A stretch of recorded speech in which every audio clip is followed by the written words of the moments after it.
사실은 기업은행은 국책은행입니다. 그렇죠? 중소기업을 지원하기 위해서 설립이 됐고 사실은 저희 지분 대부분이 정부가 소유하고 있습니다. 기업은행에서 많은 언론들이 얘기하는 게 단 한 가지, 여러분들 잘 이제 아시겠지만 비 올 때 우산을 뺏지 않은 은행입니다. 그렇죠? 우리나라에 그 세 번의 큰 경제 위기가 있었습니다. 첫 번째는 여러분들이 아버님들께서 굉장히 많이 힘들어하셨던 IMF, 그리고 2004년도에 카드 사태, 그리고 2009년에 글로벌 금융위기, 이 세 번의 금융위기 동안 은행들은 가장 먼저 하는 게 뭐냐면 대출을 많이 했으니까, 그렇죠? 대출을 하면은 이제 대출이 회수가 되고 이자를 잘 납부를 해야 되는데 많은 기업들이 힘에 겨우니까 무너져 가고 있죠. 그럴 때 대출금은 제일 먼저 회수를 합니다. 어디서부터? 대기업부터? 아닙니다.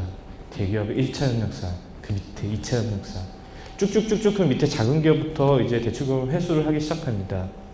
하지만 기업은행은 그 세 번의 금융위기, 경제위기 동안 단 한 번도 회수하진 않았어요. 오히려 저희가 순중했습니다. 심지어는 최근에 글로벌 금융위기 때는 모든 은행들이 중소기업에 대출한 금액 순증액 중에 저희 기업은행이 91%를 담당을 했습니다. 무려 91%나 기업은행이.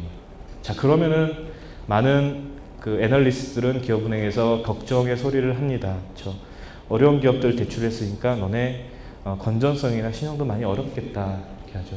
하지만 기업은행의 신용평가 전 세계적으로 세 군데서 평가를 받고 있죠. 저희의 평가는 모든 은행들을 제치고 저희가 단연코 1위고 기업은행의 신용등급은 국가 신용등급하고 동일합니다. 덧붙여서 어려울 때 자금만 빌려주는 게 아니라 많이 어려운 기업한테는 오히려 이자를 깎아줬습니다. 그래서 올해, 작년에 해서 올해도 중소기업 대출금리 최고금리를 내렸습니다. 은행이 대출금리를 내리면 어떤 거에 생기냐면 당연히 이익이 줄어듭니다. 그렇기 때문에 섣불리 이자를 낮추지는 않습니다. 저희가 먼저 낮췄더니 다른 은행들은 기업은행 시장에 물을 흐리고 있다 라고 대번에 얘기를 합니다. 그렇긴 하더라도 기업은행은 당장의 이익을 쫓기보다는 더더욱 많은 중소기업들이 자생력을 갖추고 있고 그들이 우리의 경제에 탄탄하게 밑거름질 수 있도록 했기 때문에 비 올 때 우산을 씌워주는 은행에서 또 다른 말이 기업은행을 봐라. 기업은행에 답이 있다라고 얘기를 합니다. 뿐만 아니라 아까 송해광고 선생님 저희 광고 보셨죠? 저희가 국민 모두의 은행이라고 하는 그 광고를 올해 1월부터 모든 공중파 방송뿐만 아니라 어디서든지 간에 아마 여러분들 볼 수가 있을 겁니다. 송해광고 선생님 광고를 하고 나서 작년에는 안 그랬지만 적어도 올해 6월, 5월, 4월 제가 엊그저께 7월까지 봤는데 광고 조사를 합니다. 일반 시민들한테 여러분들 은행하면 가장 먼저 떠오르는 광고가 어떤 건가요? 라고. 그렇죠? 이승기 나오는 광고일까요? 아닙니다. 기업은행 광고를 무려 38%나 떠올려줍니다. 적어도 작년에는 모르겠지만 올해는 모든 국민들은 은행 광고하면 기업은행 광고를 떠올립니다. 덧붙여서 얘기하다 보니 계속 자랑거리가 나오네요. 어디죠?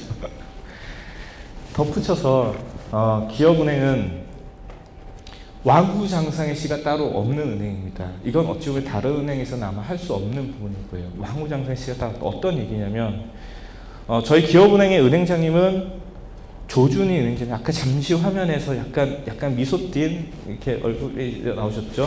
그렇죠? 저희 조준희 행장님이시고요. 사실은 국책은행의 은행장은 대통령께서 임명하신 분이 기업은행의 장이 되세요. 그런데 처음으로 공채 출신으로 입행을 해서 행원, 대리, 과장, 차장, 지점장 등등을 거쳐서 기업은행 최초로 은행장이 되셨습니다. 예전에는 저희 직원들은 기업은행 들어왔으니까 전무이사 자리까지 해먹겠다. 그렇죠? 행장님을 위해서 오시니까. 근데 지금은 은행장도 가능하겠다라는 큰 꿈을 꾸게 됐습니다. 이런 은행장님이 두 가지를 정말 저희 재직 기간 동안 앞으로 하고 싶은 게 뭐냐면 첫 번째가 왕후장상의 시가 따로 없는 은행을 만들겠답니다. 저희 은행은요, 학력, 학연, 혈연, 지연과 상관없이 누구나 열심히 일하면 지점장, 팀장, 은행장까지 오를 수 있습니다. 기업은행은요, 계약직 보일러공으로 입행을 해서 운전기사를 거쳐서 정규직으로 전환을 거쳐서 과장, 부지점장, 그리고 지점장까지 되신 분도 있고요. 그 다음에 고졸 창구 텔러로 입행을 해서 정규직 전환을 거쳐서 최초로 정규직 과장이 되신 분도 있습니다.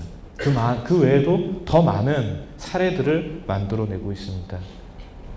아마 다른 은행들은, 저희 기업은행은 자산이 200조예요. 그렇죠? 자산의 크기라 하면은 몸집입니다.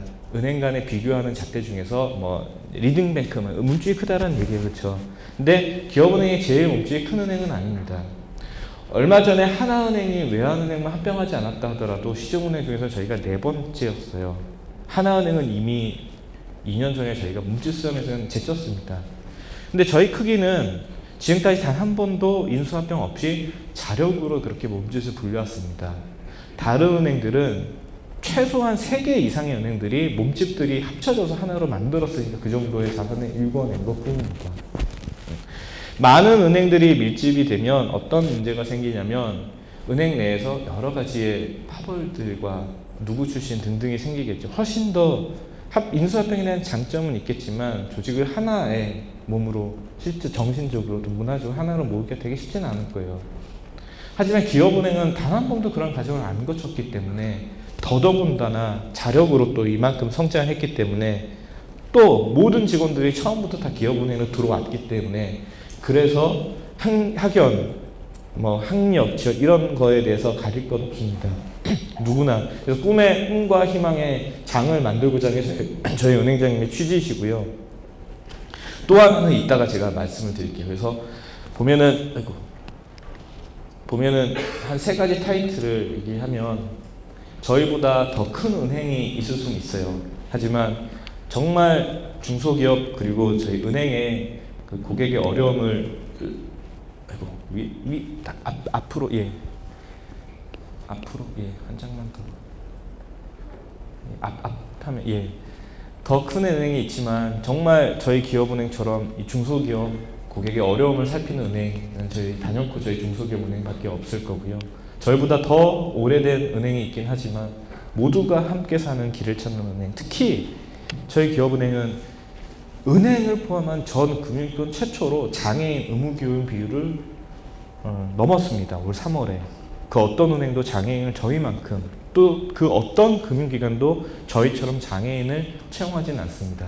장애인을 채용하는 거 여러분들 혹시 내 가족, 내 친지 중에 그런 분들이 계시다면 우리 사회가 그분들에게 경제적인 자립을 마련을 해줘야 돼요. 그런 의미에서 굉장히 어렵죠. 옆에서 다리가 힘들고 허리가 힘들고 눈이나 이런 것들이 힘드신 분들 같이 일하기 힘듭니다.